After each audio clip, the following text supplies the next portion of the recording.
ಭಾರ್ಗವಿ, ಕೋರ್ಟ್ನ ಒಂದ್ಸರಿ ಚೆನ್ನಾಗಿ ನೋಡ್ಕೊಂಡ್ಬಿಡು.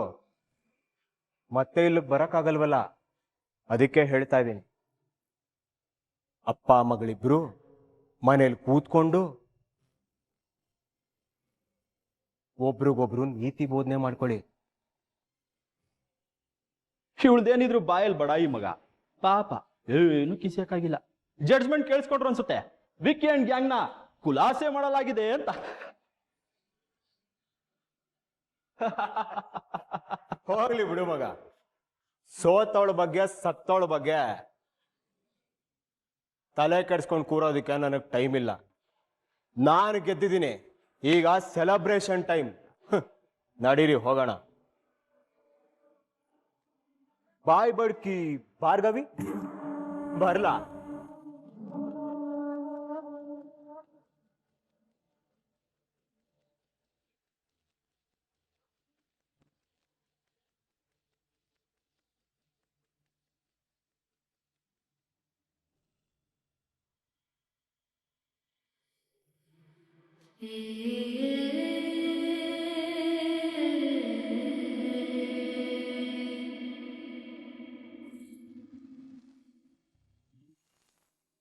ಅತ್ಗೆ, ಏನ್ ಅತ್ಗೆ ಇದು? ಇಷ್ಟು ಚೆನ್ನಾಗಿರೋ ಬಟ್ಟೆ ತಂದ್ಬಿಟ್ಟಿದ್ಯಾ ನಮ್ ಕೂಸಿಗ? ಹಬ್ಬನೂ ಇಲ್ಲ ಏನೂ ಇಲ್ಲ, ಏನ್ ವಿಶೇಷ ಅಂತ ತಗೊಂಬಂದೆ? ಇದು ನಮ್ ಭಾರ್ಗವಿಗಲ್ಲ ಕಣೆ, ಸಂಧ್ಯಾಂಗೆ. ಅವಳ್ದು ಹುಟ್ಟದಬ್ಬ ನಾಳೆ. ಹೌದಾ? ಬಟ್ಟೆ ತುಂಬಾ ಚೆನ್ನಾಗಿದೆ ಅತ್ಗೆ, ದುಡ್ಡು ಹೇಗೆ ಹೊಂದಿಸ್ದೆ? ದುಡ್ಡಿನ ವಿಚಾರ ಬಿಡು ಕಲ್ಪನಾ. ಸಂಧ್ಯನ ಅಪ್ಪ ಅಮ್ಮ ಎಲ್ಲೋ ದೂರದಲ್ಲಿದ್ದಾರೆ. ಇವಾಗ ನಾವೇ ಅಲ್ವಾ ಅವಳಗ್ ಮನೆಯವರು. ನಮ್ಗೆ ಎಷ್ಟೇ ಕಷ್ಟ ಇದ್ರು ನಮ್ ಭಾರ್ಗವಿ ಹುಟ್ಟಿದ ದಿನಕ್ಕೆ ಬಟ್ಟೆ ತರದೇ ಇರ್ತೀವ? ಅದು ಸರಿ. ಇವಳು ಹಾಗೆ ಅಲ್ವಾ ಕಲ್ಪನಾ, ಅದಕ್ಕೆ ಈ ಮಗುಗೂ ತಂದೆ. ಈ ಬಟ್ಟೆ ನೋಡಿದ್ರೆ ಅವಳದ್ ಎಷ್ಟು ಖುಷಿ ಪಡ್ತಾಳೋ ಏನೋ ಅಲ್ವಾ? ನಿಜ ಅತ್ಗೆ, ಸಂಧ್ಯೆ ನೋಡ್ತಾ ಇದ್ರೆ ನನ್ ಕಳ್ಕೊಂಡಿರೋ ಮಗಳೇ ಸಿಕ್ಬಿಟ್ಟಿದಾಳೋ ಏನೋ ಅನ್ಸುತ್ತೆ. ನಿನ್ಗೆ ಇನ್ನೊಬ್ಳು ಮಗಳೇ ಸಿಕ್ಬಿಟ್ಲು. ಅವಳಿಂದ ಈ ಮನೆಗೊಂಥರ ಕಳೆ ಬಂದಿದೆ ಅಲ್ಲ? ಅಲ್ವಾ? ನನ್ಗಂತೂ ಈಗ ಅಲ್ಲ ಮೂರ್ ಮಕ್ಳ ತಾಯಿ ನಾನು. ಹೇಗೋ ಕೇಸ್ ಗೆದ್ದಿದ ತಕ್ಷಣ ನಮ್ ಭಾರ್ಗವಿಗೆ ಮದ್ವೆ ಮಾಡ್ಬೇಕು ಅನ್ಕೊಂಡಿದೀವಿ ಅಲ್ವಾ? ಭಾರ್ಗವಿಗೆ ಮದ್ವೆ ಮಾಡಿ ಕಳ್ಸಿದ್ಮೇಲೆ ನಮ್ ಸಂಧ್ಯಾ ನಮ್ ಜೊತೆ ಇನ್ ಸ್ವಲ್ಪ ದಿನ ಇರ್ತಾಳೆ. ಆಮೇಲೆ ಅವಳಿಗೂ ಒಬ್ಬ ಒಳ್ಳೆ ಹುಡುಗನ್ ಹುಡುಕಿ ಮದ್ವೆ ಮಾಡೋಣ.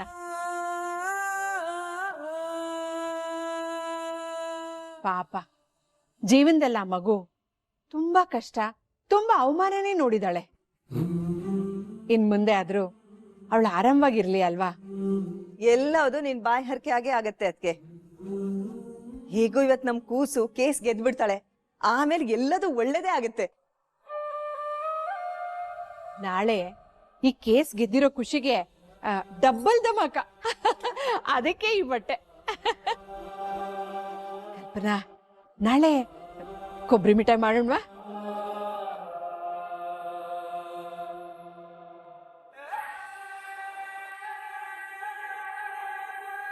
ನೋಡಿದ್ಯಾ ರವಿ, ಕೇಸ್ ಹೇಗೆ ಮುಗಿದೋಯ್ತು ಅಂತ? To tell you I have expected this. ತಾನೊಂದು ಬಗೆದರೆ ದೈವವೊಂದು ಬಗೆಯುವುದಂತೆ. ನಾನು ಆವಾಗಲೇ ಹೇಳ್ದಂಗೆ ನಿನ್ನ ಮಗಳನ್ನ ನಿನ್ನ ಜೊತೆನೆ ಈ ಕೋರ್ಟಿಂದ ಆಚೆ ಕಳಿಸ್ತಾ ಇದ್ದೀನಿ. ಏನೇ ಇದ್ರು ಕೋರ್ಟ್ ಹೊರಗಡೆ ಆಗಿರೋ ಅವಮಾನಕ್ಕೆ ಲೆಕ್ಕ ಚುಕ್ತಾ ಮಾಡಬೇಕು. ಅಷ್ಟೆ. ಇಲ್ಲ ಚೆಪೆ, ಇನ್ನು ಯಾವ ಲೆಕ್ಕನು ಚುಕ್ತ ಆಗಿಲ್ಲ. ಆಗೋದು. ಬರ್ತಾಳೆ, ನನ್ನ ಮಗಳು ಬರ್ತಾಳೆ. ನೀನು ಮಾಡ್ತಿರೋ ಎಲ್ಲ ಅನ್ಯಾಯಗಳನ್ನ, ನಿನ್ನನ್ನ ಬೇಟೆ ಆಡೋದಕ್ಕೆ ಬರ್ತಾಳೆ ನನ್ನ ಮಗಳು. ಭಾರ್ಗವಿ ನನ್ನ ಮಗಳು.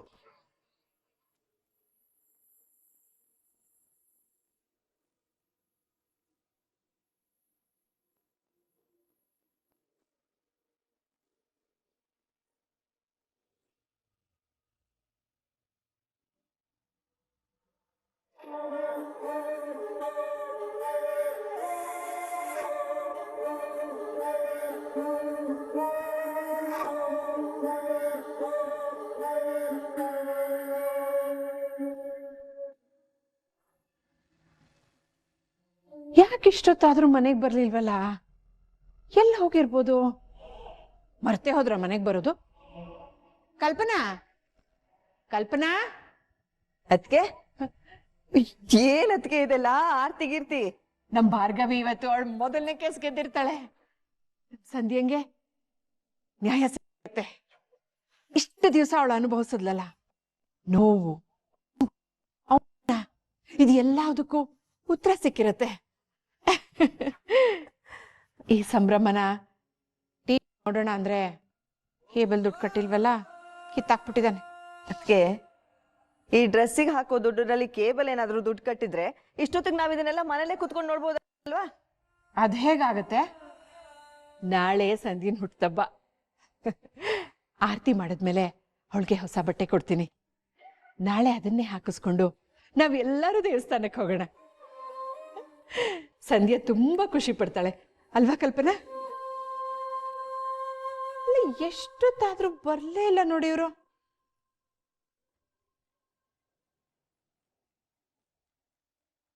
ಅದ್ಕೆ ಅಣ್ಣ ಬಂದೇ ಬಿಟ್ಟ ನೋಡು.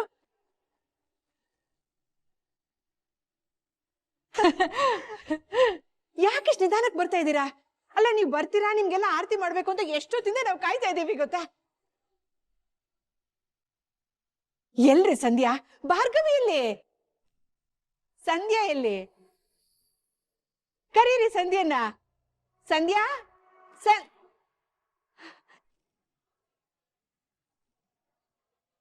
ಭಾರ್ಗವಿ,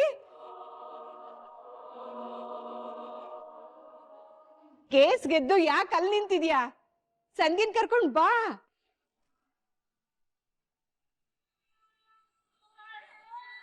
ಇಬ್ರಿಗೂ ಆರತಿ ಮಾಡಿ ದೃಷ್ಟಿ ತೆಗಿತೀನಿ.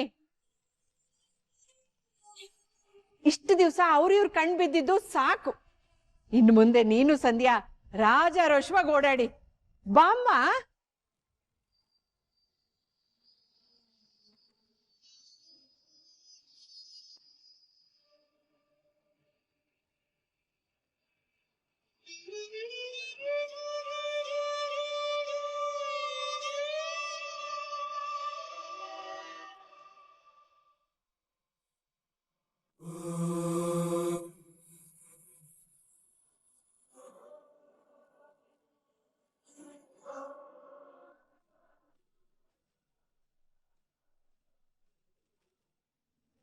ಭಾರ್ಗವಿ, ಯಾಕಮ್ಮ? ಏನಿದೆಲ್ಲ ರಕ್ತ?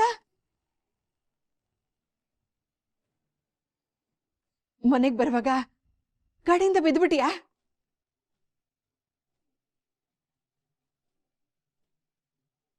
ಯಾಕೆ ನೀವು ಸುಮ್ಮನೆ ನಿಂತಿದ್ದೀರಾ? ಸಂಧ್ಯಾ ಎಲ್ಲಿ? ಸಂಧ್ಯಾ, ಸಂಧ್ಯಾ, ಅವಳು ಬರಲ್ಲ ಪೂರ್ಣೆ.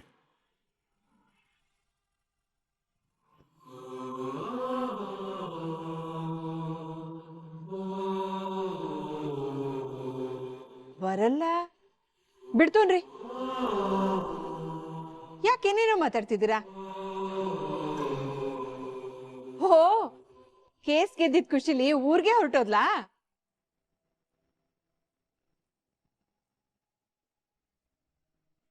ಹೆಣ್ಮಕ್ಳಲ್ವಾ, ಮೊದ್ಲು ಖುಷಿನ ಹಂಚ್ಕೊಳ್ಳೋದು ಹೆತ್ತ ತಾಯಿ ಹತ್ರನೇ. ಆದ್ರೂ ನನ್ನ ಹತ್ರ ಮಾತಾಡದೆ ಹೋಗೋಳಲ್ವಲ್ಲ ಅವಳು.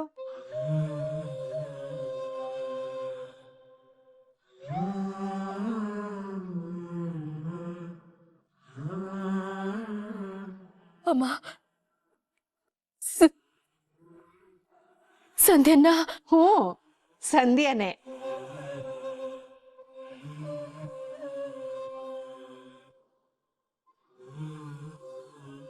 ಅಮ್ಮ, ಅವಳು ಏನಾಯ್ತು ಹೇಳು, ಹೆದರ್ಸ್ಬೇಡ್ವೆ? ಅದು ಅಯ್ಯೋ, ಇಬ್ರಲ್ಲಿ ಒಬ್ರಾದ್ರೂ ಏನಾಯ್ತು ಅಂತ ಬೇಗ ಹೇಳಿ.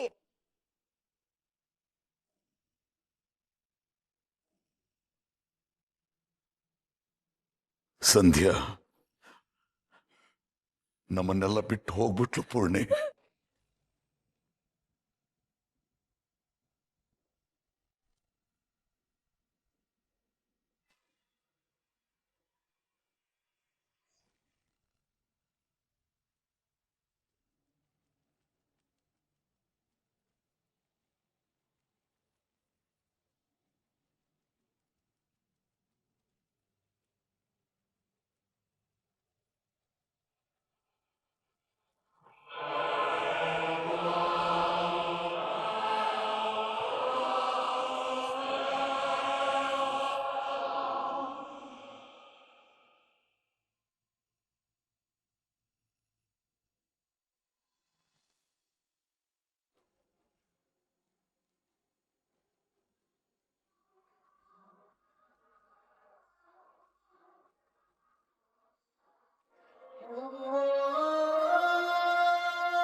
ಈ ಅಣ್ಣನ್ನ ಕ್ಷಮಿಸ್ಬಿಡು ಅಂತ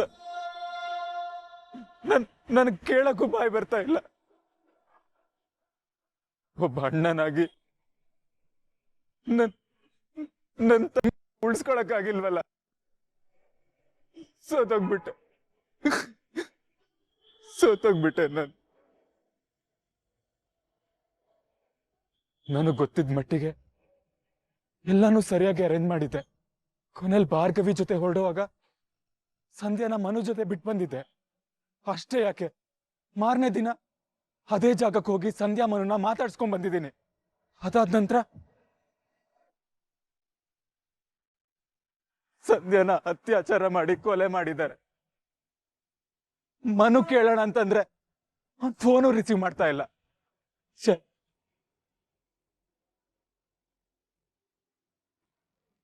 ಮಗ,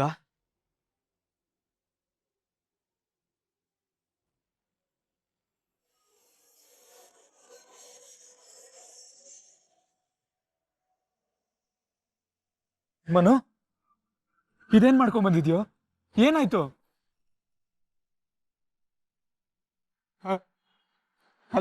ಅಲ್ ಸಂಧ್ಯಾ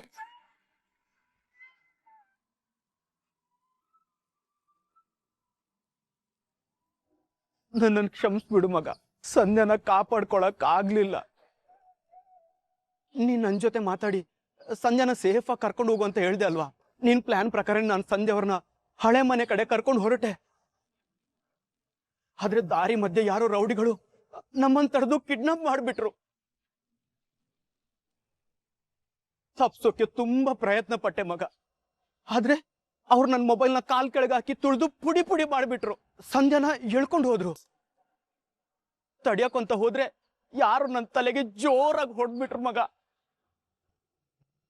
ಮೂರ್ಛೆ ತಪ್ಪಿ ಅಲ್ಲಿ ಏನ್ ನಡೀತಿದೆ ಅಂತ ನನ್ಗೆ ಗೊತ್ತೇ ಆಗ್ಲಿಲ್ಲ.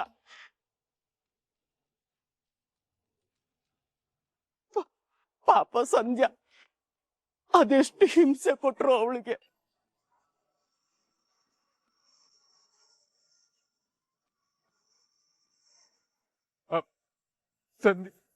ಸಂಧ್ಯಾಗೆ ಏನ್ ಮಾಡಿದ್ದಾರೆ ಗೊತ್ತಾ?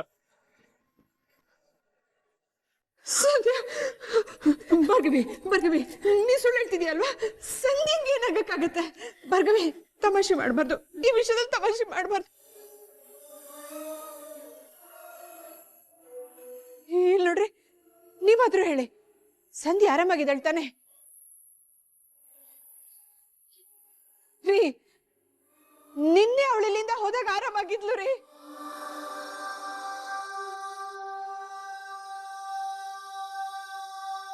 ಈಗೇನಾಯ್ತು?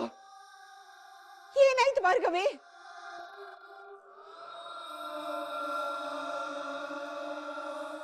ಭಾರ್ಗವಿ, ತಮಾಷೆ ಮಾಡ್ಬೇಡ. ಫೋನ್ ಮಾಡಿ ಅವಳನ್ನ ಬರೋದಕ್ಕೆ ಹೇಳು. ಇಲ್ಲ ಇಲ್ಲ, ನಮ್ ಸಂಧ್ಯನ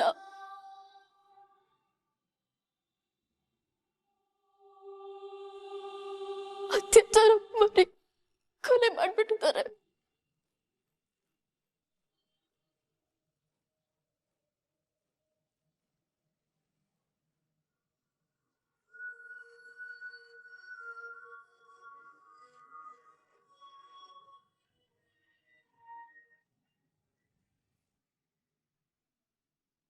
ಭಾರ್ಗವಿ,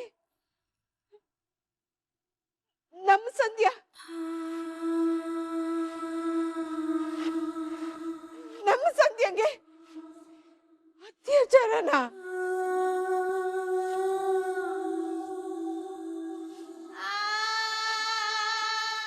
ಹೌದಮ್ಮ, ಬಲವಂತವಾಗಿ ಅವ್ರು ತನ್ನ ಮೈ ಮುಟ್ಟಿದ್ದಾರೆ ಅಂತ ನಿಂತ್ಕೊಳ್ಳಲ್ಲ. ಅವಳಿಗಾದ ನೋವು ಅವಮಾನಕ್ಕೆ ಅವಳಿಗೆ ನ್ಯಾಯ ಸಿಗ್ಲಿಲ್ಲ ಅಮ್ಮ.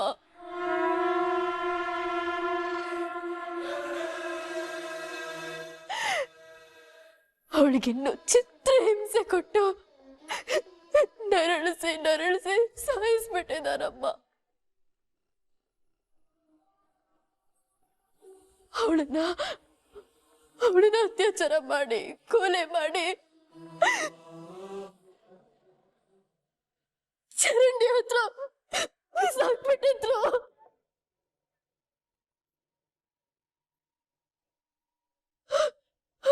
ಪಾಪ ಅವಳದೆಷ್ಟು ನರಳದ್ಲೋ ಏನೋ. ನ್ಯಾಯ ಅಂತ ಬಂದವಳು ಪಾಪ ನೋವು ತಿಂದು ಸತ್ತೇ ಹೋದ್ಲು.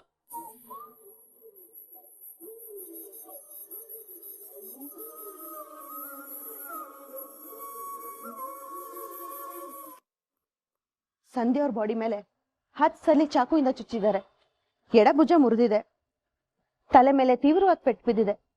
ಇಷ್ಟೆಲ್ಲ ನೋವು ಅನುಭವಿಸಕ್ಕಿಂತ ಸಾಯದೆ ವಾಸಿ ಅನ್ನೋಷ್ಟು ಚಿತ್ರಹಿಂಸೆ ಅನುಭವಿಸಿದ್ದಾರೆ.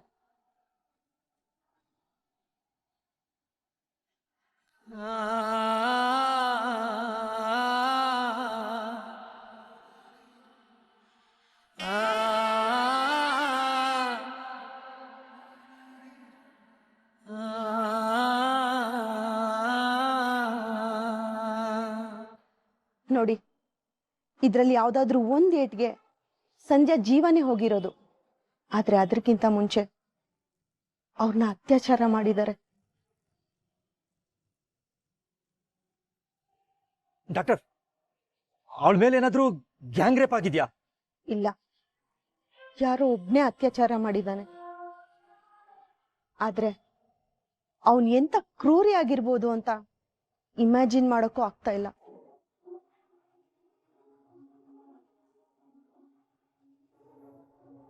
ಸಂಧ್ಯನ್ನ ಅಷ್ಟು ಕೆಟ್ಟದಾಗಿ ನಡೆಸ್ಕೊಂಡಿದ್ದಾನೆ. ಅತ್ಯಾಚಾರ ಮಾಡಿರೋದ್ರಿಂದಾನೆ ಅವಳ ಜೀವ ಹೋಗಿರೋದು. ಅವಳು ಎಲ್ ಬದುಕ್ಬಿಡ್ತಾಳೋ, ಎಲ್ ಸತ್ಯ ಹೇಳ್ಬಿಡ್ತಾಳೋ ಅಂತ ಅವಳನ್ನ ಮತ್ತೆ ಚುಚ್ಚಿ ಚುಚ್ಚಿ ಸಾಯಿಸಿದ್ದಾರೆ.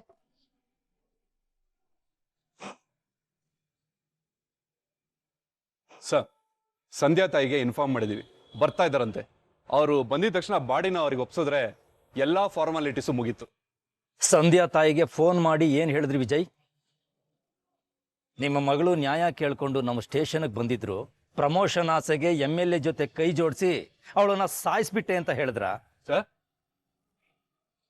ಅತ್ಯಾಚಾರ ಆಗಿ ಅಳದು ಉಳಿದಿರೋ ಹೆಣನ ಬೇಗ ಬಂದು ತಗೊಂಡೋಗಿ ಅಂತ ಅಂದ್ರ? ಸರ್, ಆ ಹುಡುಗಿನ ಅಷ್ಟು ಕ್ರೂರವಾಗಿ ಅತ್ಯಾಚಾರ ಮಾಡಿ ಕೊಂದು ಹಾಕಿದ್ದಾರೆ. ರೀ, ನಿಮ್ಗೇನು ಅನ್ನಿಸ್ತಿಲ್ವೇನ್ರಿ ಅದನ್ನೆಲ್ಲ ನೋಡಿ? ಸರ್, ನಾನೇನ್ ಮಾಡೋಕ್ಕಾಗುತ್ತೆ? ಯಾರೋ ಅವಳನ್ನ ಸಾಯಿಸಿದ್ದಾರೆ. ಆ ಕೋಪನ ನನ್ ಮೇಲೆ ಯಾಕೆ ತೋರಿಸ್ತಾ ಇದ್ದೀರಾ? ಹೇಯ್, ಮುಚ್ಚ್ರಿ ಬಾಯ್ನ. ಯಾರು ಮಾಡಿದ್ದಾರೆ ಅಂತ ನಿಮ್ಗೂ ಗೊತ್ತು, ನನಗೂ ಚೆನ್ನಾಗಿ ಗೊತ್ತು. ಸುಮ್ಮನಿದ್ದೀನಿ ಅಂದ ಮಾತ್ರಕ್ಕೆ ಸತ್ಯ ಸುಳ್ಳಾಗಲ್ಲ. ಪೊಲೀಸ್ನವ್ರಿ ನಾವು ಕಾಪಾಡ್ತೀವಿ ಅನ್ನೋ ನಂಬಿಕೆ ಮೇಲೆ ಜನರು ತಮ್ಮ ಪ್ರಾಣನ ಗಟ್ಟಿ ಇಟ್ಕೊಂಡಿರ್ತಾರೆ. ಅಂತದ್ರಲ್ಲಿ ಇಂಥ ಹೀನವಾದ ಕೆಲಸಕ್ಕೆ ಕೈ ಜೋಡಿಸಿದಿರಲ್ರಿ ರೀ, ನಿಮ್ಮಂತವ್ರು ಈ ಡಿಪಾರ್ಟ್ಮೆಂಟ್ಗೆ ಕಳಂಕ ರೀ. ಸಂಧ್ಯಾ ಸಾವ್ಗೆ ನೀವು ಒಂದು ಕಾರಣ ಅನ್ನೋದನ್ನ ಮರಿಬೇಡಿ. ಸರ್, ನೀವು ನಿಮ್ಮ ಡ್ಯೂಟಿನ ಸರಿಯಾದೆ ಅದ್ಯಾವುದೋ ಲೇಡಿ ಲಾಯರ್ನ ನಂಬ್ಕೊಂಡು ಈ ಕೇಸು ಹೀಗಾಗಿರೋದು. ತಪ್ಪು ನಿಮ್ಮಿಬ್ರಿಂದ ಆಗಿದೆ. ನಿಮ್ಮಿಬ್ರು ಮೇಲಿರೋ ಕೋಪನ ತೀರಿಸ್ಕೊಳ್ಳೋಕೆ ಆ ಹುಡುಗಿಗೆ ಯಾವನ್ ಏನ್ ಮಾಡೋದನ್ನ ಯಾರಿಗ್ ಗೊತ್ತು? ನೋಡಿ ಸರ್, ನಾನ್ ಯಾರ ಜೊತೆನೂ ಕೈ ಜೋಡಿಸಿಲ್ಲ. ನೀವು ಮನ್ಸಲ್ಲಿ ಯಾರ ಬಗ್ಗೆನೋ ಬೈಕೊಳ್ತಾ ಇದ್ದೀರಲ್ಲ, ಅವರೇ ಅಂತ ಪ್ರೂವ್ ಮಾಡೋದಕ್ಕೆ ನಿಮ್ಮ ಹತ್ರ ಪ್ರೂಫ್ ಇದೆಯಾ? ಇದ್ರೆ ಕೊಡಿ, ಆಮೇಲೆ ಮಾತಾಡೋಣ.